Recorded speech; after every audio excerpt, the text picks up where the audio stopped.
নমস্কার আমার প্রিয় বন্ধুরা, আশা করি আপনারা সবাই ভালো আছেন। আমিও ভালো আছি। আপনাদের কাছে আজকে নিয়ে চলে এসেছি অক্ষয় তৃতীয়ার বিষয়বস্তু। তো অক্ষয় তৃতীয়া কী, অক্ষয় তৃতীয়ার মাহাত্ম্য, এবছর 2024-এ অক্ষয় তৃতীয়া কবে পড়েছে, সব কিছু নিয়েই আজকে আপনাদের সাথে আলোচনা করব। এবছরে অক্ষয় তৃতীয়া কবে পড়েছে? শুক্রবার 10ই মে 2024। আর এই পূজার মুহূর্ত 5:33 AM থেকে 12:18 PM পর্যন্ত। অক্ষয় তৃতীয়া পুজোর মুহূর্ত আপনাদেরকে বললাম। এরপরে চলুন সময়কাল। 6 ঘন্টা 44 মিনিট এর সময়কাল।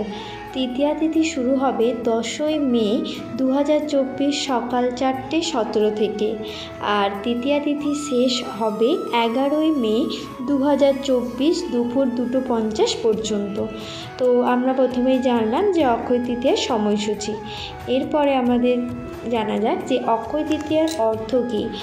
অক্ষয় তৃতীয়া বা এর আরেক নাম হলো আখা তিজ। হিন্দু পঞ্জিকার বৈশাখ মাসের শুক্লা তৃতীয়া অর্থাৎ শুক্লপক্ষের তৃতীয়া তিথি। এটা হিন্দু ও জৈন ধর্মাবলম্বীর কাছে একটি বিশেষ তাৎপর্যহীন তিথি। এই শুভ দিনে বিষ্ণুর ষষ্ঠ অবতার পরশুরাম জন্ম নিয়েছিলেন। এই জন্য এই দিনটি পরশুরাম জয়ন্তী হিসেবেও পালন করা হয়। তৃতীয়া কেন পালন করা হয়? সীমাহীন সমৃদ্ধির দিন ভারত ও নেপাল জুড়ে হিন্দু এবং জৈনদের মধ্যে পালিত হতো। আর দিনটিকে যে কোনো ধরনের নতুন শুরুর জন্য শুভ বলে মনে করা হয় এবং লোকেরা সাধারণত নতুন উদ্যোগ শুরু হবে বিবাহের আয়োজন করে বা সোনা সম্পত্তি এবং অন্যান্য ব্যয়বহুল বিনিয়োগ করে এই দিনটিতে। অক্ষয় তৃতীয়ার পেছনেও কিন্তু এক পৌরাণিক কাহিনী আছে। তার আগে জেনে নেওয়া যাক এটা কোন যুগ থেকে শুরু হয়েছিল। প্রথম যুগ বা সত্য যুগ বা স্বর্ণযুগ শুরু হয়েছিল অক্ষয় তৃতীয়ার দিন হিন্দু শাস্ত্র অনুসারে। এটি বিশ্বাস করা হয় যে এই অলৌকিক দিনেই ভগবান কৃষ্ণ দ্রৌপদী একটি পাতা দিয়েছিলেন, যার ওপর পাণ্ডবদের জন্য প্রচুর পরিমাণে খাদ্য উপস্থিত হয়েছিল যখন তারা নির্বাসনে ছিল। জানা যাক যে এর পেছনে পৌরাণিক কাহিনীটা কী। সনাতন সভ্যতার বছরের অন্যতম গুরুত্বপূর্ণ দিন অক্ষয় তৃতীয়া। এই দিনে যা কিছু করা হয় তা অক্ষয় হয়ে থাকে বলে জনমানুষের বিশ্বাস। তো ঐতিহাসিক এই দিনে ঘটেছিল এক গুরুত্বপূর্ণ ঘটনা।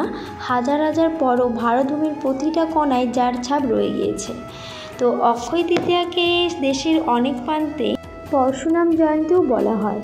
এই দিন জন্মেছিলেন বিষ্ণুর ষষ্ঠ অবতার পরশুরাম। ঋষি যমদগ্নি ও মাতা রেণুকার পুত্র পরশুরাম জাতিতে ব্রাহ্মণ হলেও আচার আচরণে ছিলেন ক্ষত্রিয়। পিতৃহত্যার প্রতিশোধ নিতে তিনি পৃথিবীকে 21 বার ক্ষত্রিশূন্য করেছিলেন। ব্রহ্মক্ষত্রিয় পরশুরামের রাজত্ব ছিল দেশের বিস্তীর্ণ অংশে। আর অক্ষয় তৃতীয়ার দিনে মহর্ষি বেদব্যাসের মুখনিসৃত বাণী মহাভারতের আকারে লিপিবদ্ধ করা শুরু করেন গণেশ। এই দিনই কঠোর তপস্যার মাধ্যমে গঙ্গাকে পৃথিবীতে নিয়ে এসেছিলেন রাজা ভগীরথ। অক্ষয় তৃতীয়ার দিনই কুবেরের তপস্যায় সন্তুষ্ট হয়ে মহাদেব তাকে অসীম ধন ও ঐশ্বর্য প্রদান করেন। আর এই কারণেই এই দিন বৈভব লক্ষ্মীর পুজো হয়।